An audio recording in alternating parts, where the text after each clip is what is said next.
Shalom, saudara-saudara sekalian, selamat berjumpa kembali. Baik saudara-saudara yang bisa hadir pada hari ini dan juga jemaat sekalian yang ada di rumah, karena memang ibadah kita masih tetap dibatasi hanya maksimal 8 orang saja dalam satu ruangan, dan juga masih ibadah di tempat kita masing-masing. Saya berharap bahwa mari kita menikmati berkat Tuhan. Pada saat saudara mendengarkan atau ikut gabung atau bergabung bersama-sama dengan kami dalam ibadah ini, untuk duduk bersama-sama memuji Tuhan, mendengarkan firman Tuhan. Kita akan menyanyikan satu pujian, Lingku Piku.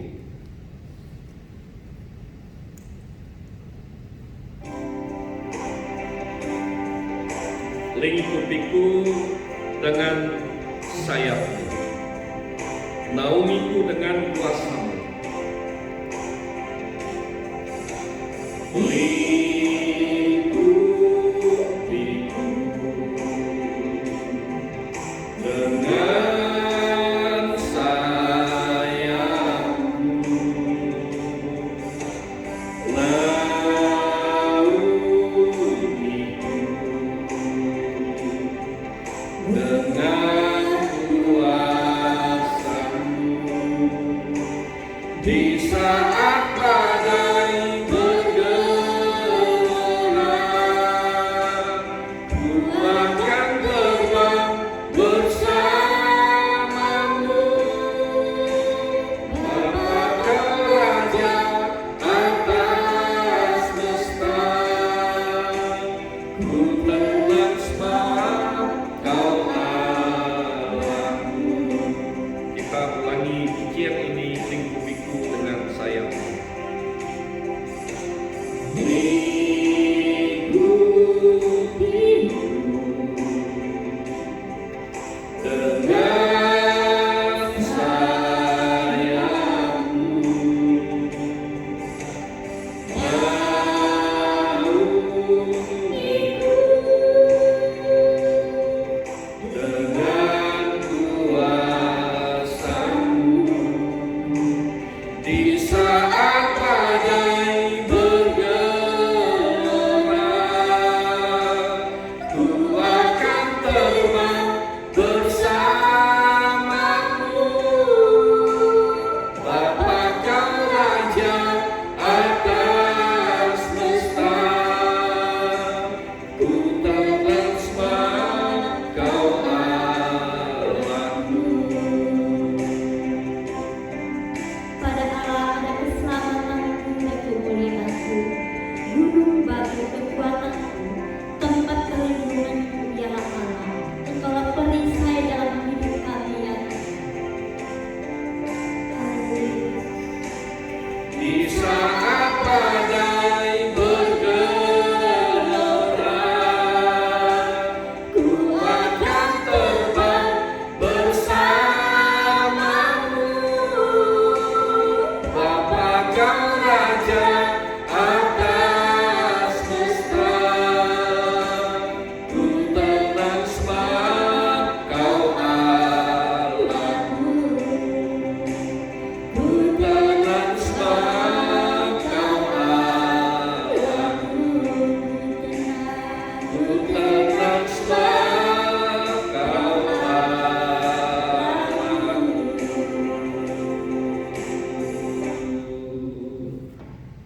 Mari kita berdoa.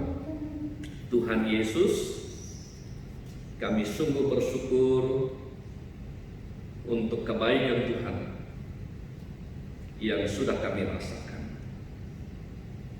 Jikalau kami boleh ada sebagaimana kami ada, semata-mata pemeliharaan Tuhan sempurna dalam hidup kami, hari lepas hari, bulan lepas bulan, tahun lepas tahun. Anugerah Tuhan tidak pernah berkurang dalam hidup kami. Kami menyerahkan ibadah kami hari ini ke dalam tangan Tuhan. Engkau memberkati semua jemaat-Mu, baik yang ada di tempat ini, yang ada di rumah kami masing-masing. Tuhan memberkati kami. Dan sebentar kami akan merenungkan firman Tuhan. Mari Bapa, Engkau berbicara kepada kami, karena kami sudah siap untuk mendengarkannya. Urapi hamba-Mu yang menyampaikannya. Di dalam nama Tuhan Yesus kami berdoa. Haleluya. Amin. Firman Tuhan hari ini terambil dari Kisah Para Rasul, pasal yang pertama. Kita hanya membaca ayat yang keempat saja. Dan mohon kiranya saudara-saudara sekalian membaca dari pasal yang pertama, pasal yang kedua.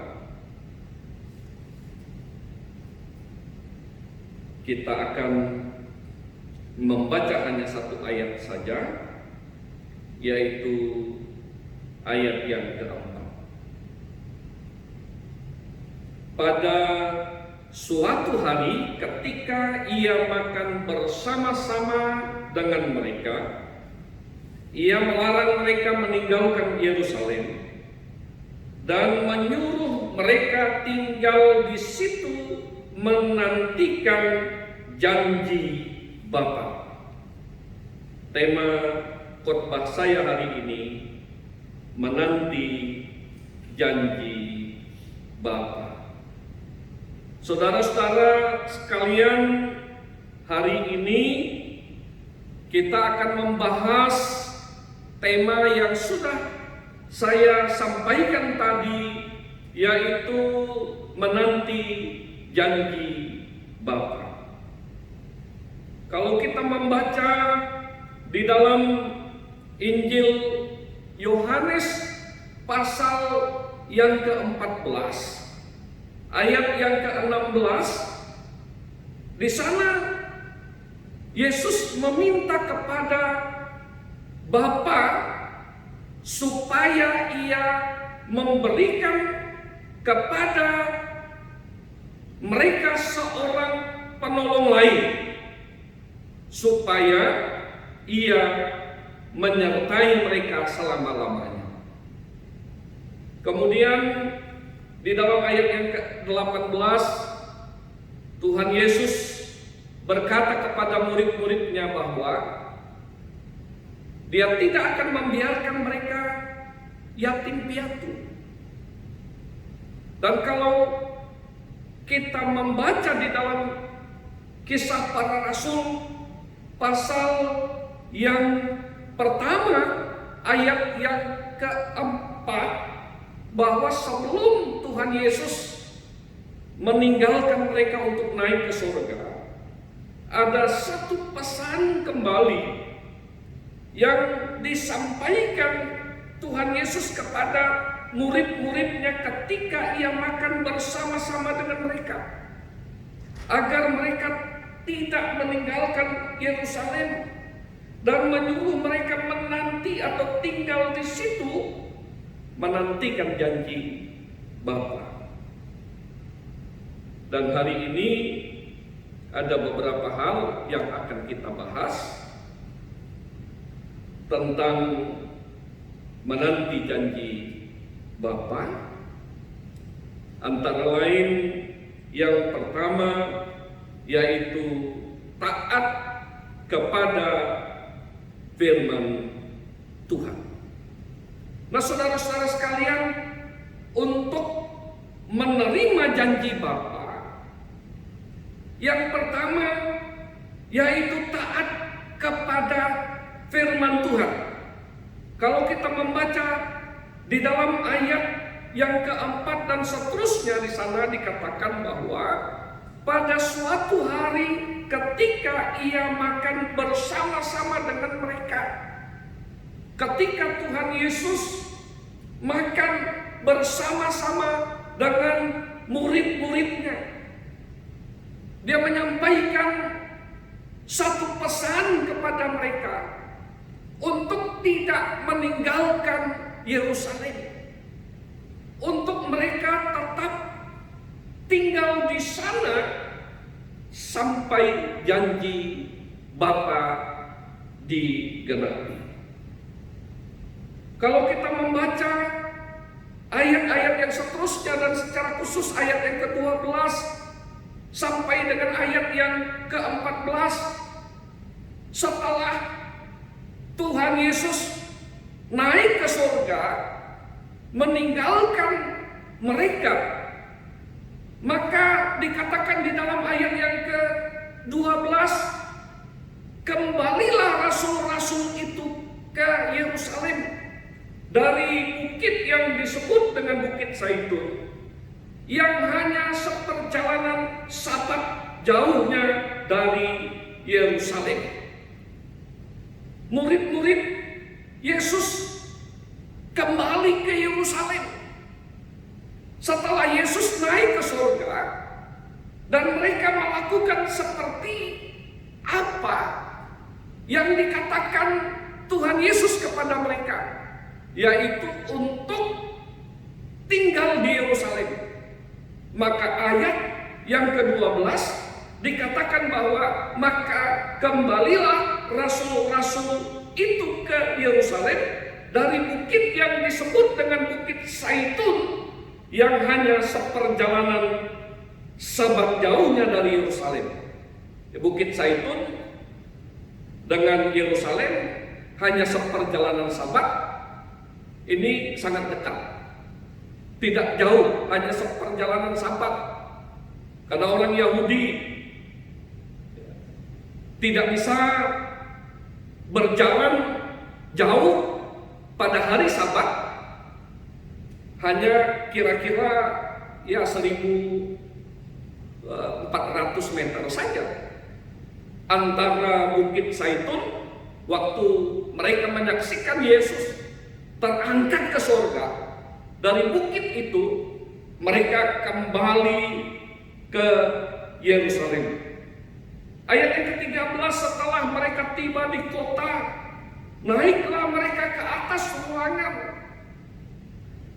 ke atas ruang atas tempat mereka menumpang. Mereka itu ialah Petrus dan Yohanes, Yakobus dan Andreas, Filipus dan Thomas, Bartolomius dan Matius, Yakobus bin Alfeus dan Simon orang Selot, dan Yudas bin Yakobus. Mereka semua bertekun dengan sehati, dengan dalam doa bersama-sama dengan beberapa perempuan serta Maria ibu Yesus dan saudara-saudara Yesus. Mereka taat kepada firman Tuhan, kepada apa atau pesan yang disampaikan Yesus untuk mereka kembali ke Yerusalem, untuk mereka menanti janji Bapa.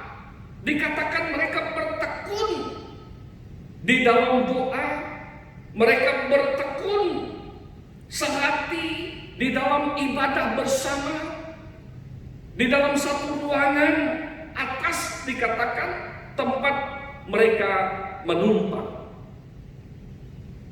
Ayat yang ke-15, pada hari-hari itu berdirilah Petrus di tengah-tengah saudara-saudara yang sedang berkumpul itu, kira-kira 120 orang banyaknya, lalu berkata.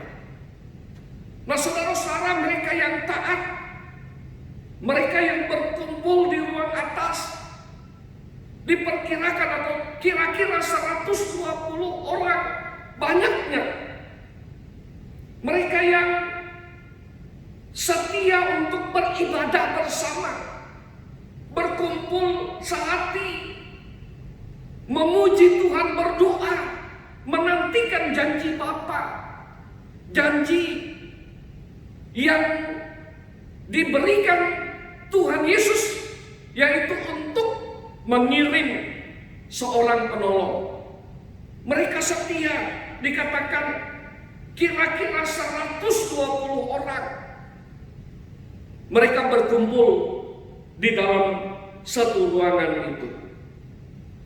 Kalau kita membaca di dalam 1 Korintus pasal yang ke-15 ayat yang ke-6, memang Tuhan Yesus pernah menampakkan diri kepada lebih dari 500 orang sekaligus, yang tentu sebenarnya 500 lebih orang ini juga sudah mendengar apa yang disampaikan Tuhan Yesus agar mereka tetap tinggal di Yerusalem, agar mereka tetap berkumpul di Yerusalem, agar mereka tidak meninggalkan Yerusalem, agar mereka sehati, sepikir, berdoa bersama-sama di Yerusalem sampai kepada janji Bapa digenapi. Tetapi kalau kita membaca di dalam pasal yang pertama ayat yang ke-15, hanya 120 orang saja mereka yang berkumpul di sana. Yang lainnya tidak tahu entah kemana. Itu artinya bahwa yang lainnya kurang lebih 380 orang tidak setia, tidak mendengarkan perintah Tuhan, tidak mendengarkan ucapan Tuhan atau firman Tuhan yang meminta mereka untuk berkumpul di Yerusalem. Mayoritas dari orang-orang yang pernah mendengar, pernah melihat kebangkitan Yesus, karena Tuhan Yesus pernah menampakkan diri lebih dari 500 orang. Mayoritas dari mereka tidak taat kepada perkataan Yesus sebagai orang yang percaya. Nah, saudara-saudara, mari kita pada masa kini kita belajar untuk taat kepada firman Tuhan. Memang Yesus sudah naik ke surga. Dia akan datang kembali, dikatakan di dalam ayat yang ke-10, ayat yang ke-11, dia akan datang kembali dengan cara yang sama seperti mereka melihat dia naik ke surga. Sebagai orang yang percaya, mari kita belajar untuk taat. Kita tidak tahu kapan Yesus datang kali yang kedua. Seperti khotbah saya minggu lalu, kita harus belajar untuk taat kepada firman, perkataan Tuhan, sehingga pada saat Tuhan datang kali yang kedua, kita kedapatan untuk setia. 120 orang memilih untuk taat. Puji Tuhan. Mereka dikatakan di sana berkumpul, beribadah bersama-sama, memuji Tuhan bersama-sama. Mereka setia menanti janji Bapa. Ya, kalau kita melihat Tuhan tidak berkata kapan janji itu digenapi, tetapi Tuhan berkata kepada mereka untuk tidak meninggalkan Yerusalem sampai janji Bapa itu digenapi. Tuhan tidak berkata saja beberapa hari atau berapa bulan, tidak ada waktu. Tetapi Tuhan minta kepada mereka untuk tinggal di Yerusalem, menanti janji Bapa. Dan kalau kita melihat, saudara, puji Tuhan, hanya 10 hari saja janji Bapa digenapi. Peristiwa Pentakosta terjadi. Dan 120 orang memilih setia, berkumpul bersama-sama, berdoa bersama-sama dengan bertekun. Mereka semua sehati dan mereka yang setia kepada janji Bapa itu diberkati. Nah, saudara-saudara, berbahagialah orang yang taat kepada firman Tuhan, maka dia akan diberkati oleh Tuhan secara ajaib, secara luar biasa.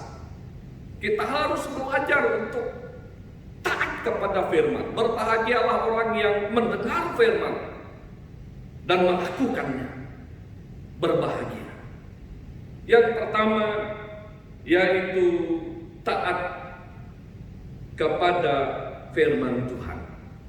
Untuk menerima janji dari Tuhan, yaitu perlu ketaatan.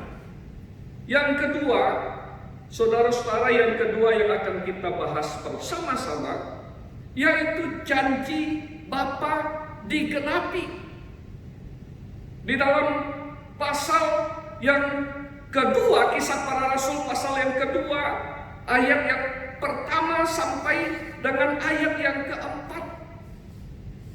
Akibat dari ketaatan mereka kepada janji Bapa, maka saudara-saudara, mereka menerima janji Bapa. Janji Bapa itu digenapi. Ayat yang pertama di sana dikatakan, ketika tiba hari Pentakosta, semua orang berkumpul di satu tempat. Ketika tiba hari Pentakosta, semua orang yang berkumpul, 120 orang yang setia berkumpul bersama-sama di satu tempat.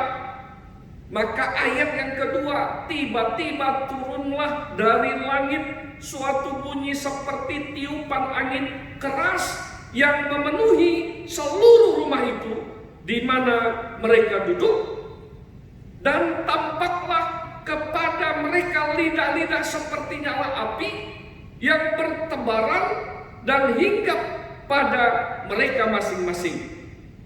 Maka penuhlah mereka dengan Roh Kudus. Lalu mereka mulai berkata-kata dalam bahasa lain seperti yang diberikan oleh Roh Kudus itu kepada mereka untuk mengatakannya. Ketika mereka semua berkumpul di situ, 120 orang itu berkumpul dengan setia, memuji Tuhan, beribadah sehati, berdoa. Dikatakan bahwa tiba-tiba turunlah dari langit suatu bunyi tiupan angin keras. Ada sesuatu yang berbeda pada hari itu. Dikatakan bahwa ada suatu bunyi tiupan angin keras memenuhi seluruh rumah itu. Kemudian ayat yang ketiga, tidak hanya angin keras memenuhi di mana mereka duduk, dan tampaklah kepada mereka lidah-lidah seperti nyala api bertebaran hingga pada mereka masing-masing.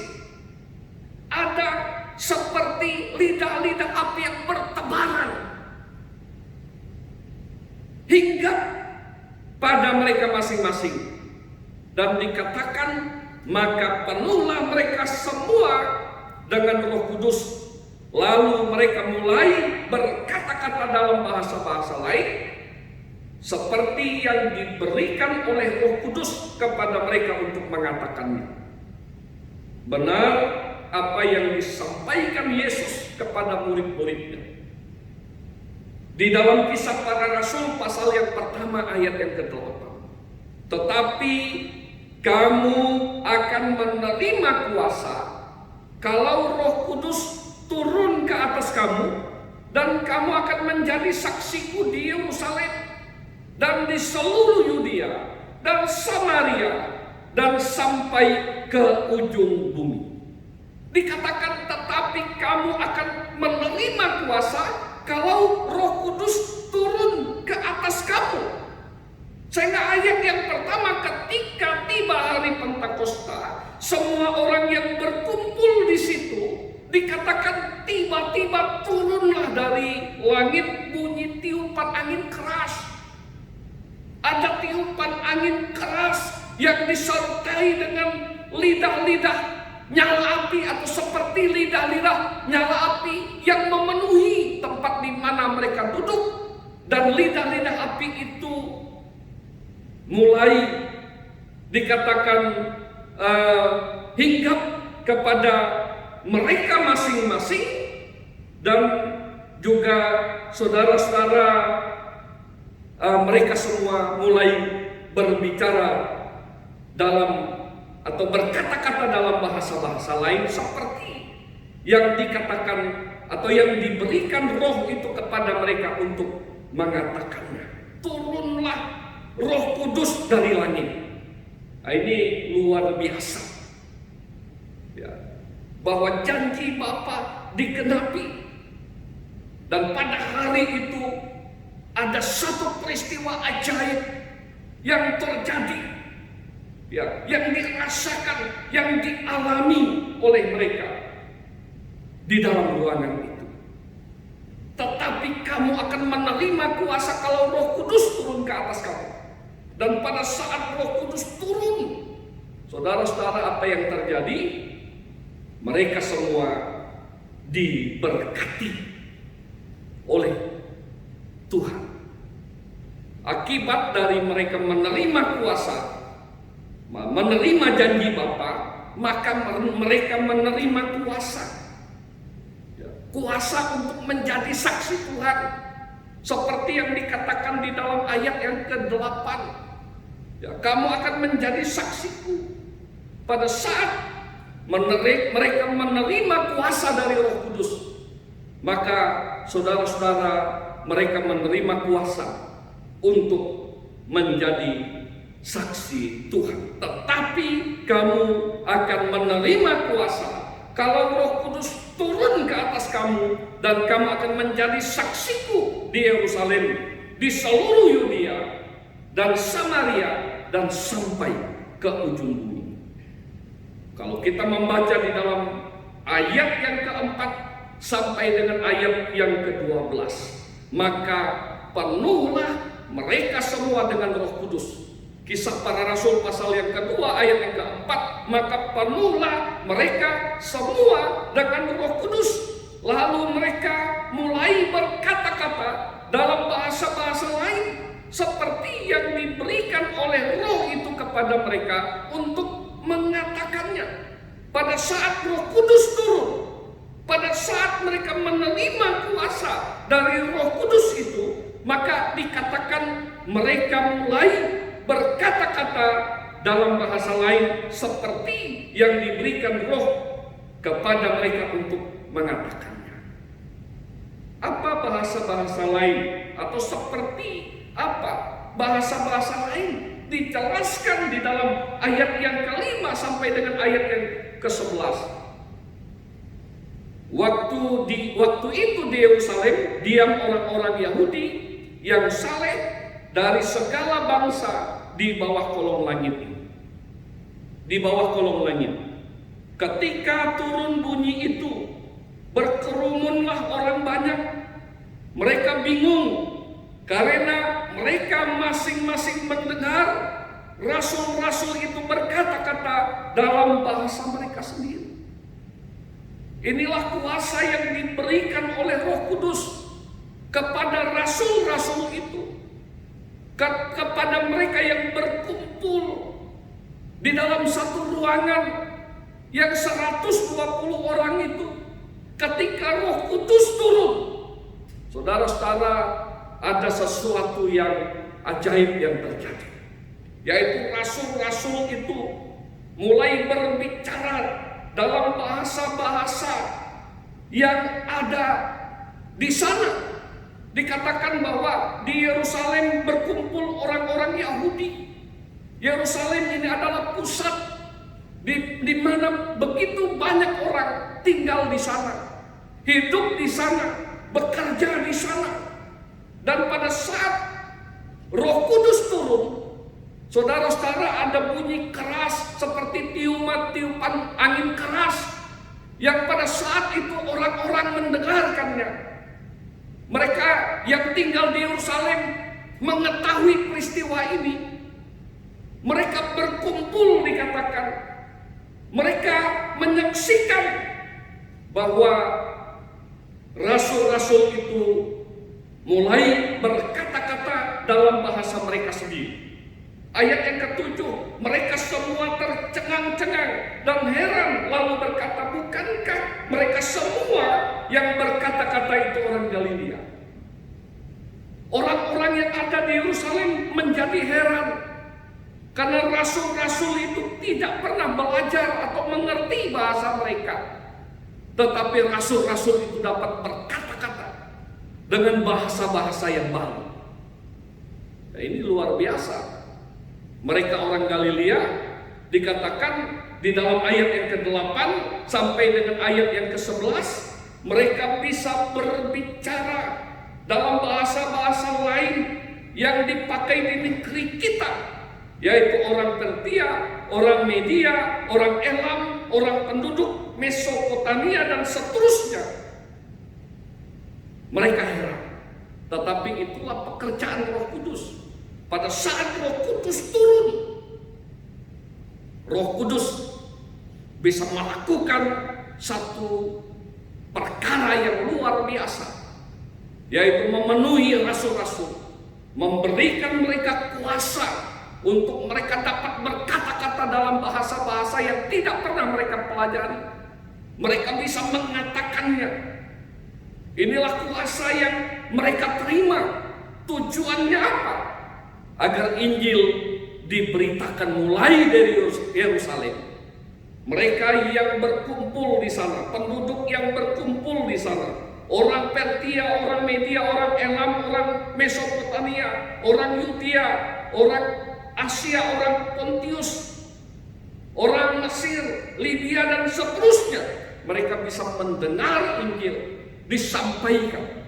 Dan kalau kita melihat, saudara-saudara, di dalam pasal yang seterusnya, maka kita melihat bahwa ada 3.000 orang bertobat.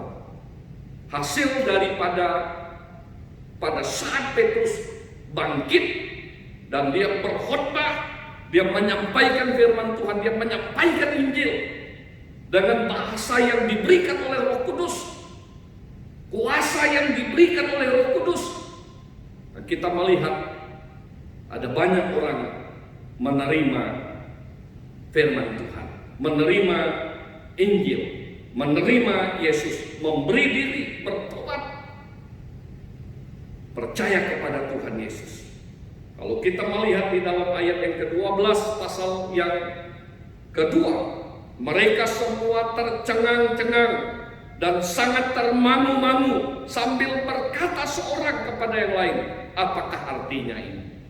Roh Kudus memberi kuasa, Roh Kudus memberi kemampuan kepada rasul-rasul untuk dapat memberitakan Injil dengan menggunakan bahasa yang tidak mereka pelajari. Sehingga di dalam Kisah Para Rasul pasal yang kedua ayat yang ke-14, Petrus bangkit untuk berkhotbah. Ayat yang ke-41, hasil dari khotbah KKR itu 3.000 orang bertobat, 3.000 orang percaya Tuhan Yesus. Roh Kudus memberi kuasa kepada Petrus dan rasul-rasul lain untuk menjadi saksi Tuhan. Tetapi kamu akan menerima kuasa kalau Roh Kudus turun ke atas kamu. Dan Roh Kudus turun pada saat mereka sehati, pada saat mereka menanti janji Bapa, pada saat mereka setia kepada perkataan Yesus untuk tidak meninggalkan Yerusalem. Roh Kudus turun ke atas mereka dan memberi kuasa kepada mereka untuk menjadi saksi Tuhan, mulai dari Yerusalem. Nah, saudara-saudara, kalau kita membaca seterusnya di dalam pasal-pasal yang berikutnya, tidak hanya memberi kuasa kepada mereka untuk berbicara dalam bahasa yang baru sesuai dengan Roh Kudus memberikan, tetapi kalau kita membaca di dalam pasal yang ketiga, pasal yang kelima, Roh Kudus juga memberi kuasa kepada rasul-rasul untuk melakukan banyak mukjizat, menyembuhkan orang sakit, mengusir orang-orang yang dirasuk oleh roh jahat, dikatakan mereka semua sembuh. Roh Kudus memberi kuasa juga kepada rasul-rasul untuk melakukan bermacam-macam mukjizat. Dan kalau kita melihat masih banyak lagi kuasa-kuasa yang diterima dari Roh Kudus yang dicatat oleh Alkitab. Dan betul apa yang disampaikan oleh Tuhan Yesus. Tetapi kamu akan menerima kuasa kalau Roh Kudus turun ke atas kamu. Nah, saudara-saudara sekalian, mari kita taat kepada firman Tuhan. Mari kita setia kepada Tuhan apapun masalah yang kita hadapi. Kita untuk belajar setia kepada Tuhan, setia kepada firman Tuhan. Dan kalau kita melihat akibat daripada kita setia kepada Tuhan, maka kita akan diberkati oleh Tuhan secara luar biasa. Pada saat rasul-rasul, orang-orang yang percaya, 120 orang taat kepada apa yang Yesus sampaikan untuk mereka tinggal di Yerusalem. Dan mereka semua menerima janji Tuhan, yaitu Roh Kudus turun. Mereka diberkati secara luar biasa. Rasul-rasul diberkati secara luar biasa, sehingga mereka punya kuasa untuk mereka menjadi saksi Tuhan. Kalau kita menerima Tuhan, menerima Roh Kudus dalam hidup kita, menerima Yesus sebagai Tuhan dan Juru Selamat secara pribadi, maka Tuhan akan memberkati kita hari lepas hari. Dan betul apa yang Tuhan Yesus sampaikan kepada murid-muridnya sebelum dia meninggalkan mereka kembali kepada Bapa. Aku akan minta Bapa mengirim seorang penolong lain untuk menyertai kamu selama-lamanya. Dan Roh Kudus sudah turun pada saat peristiwa Pentakosta.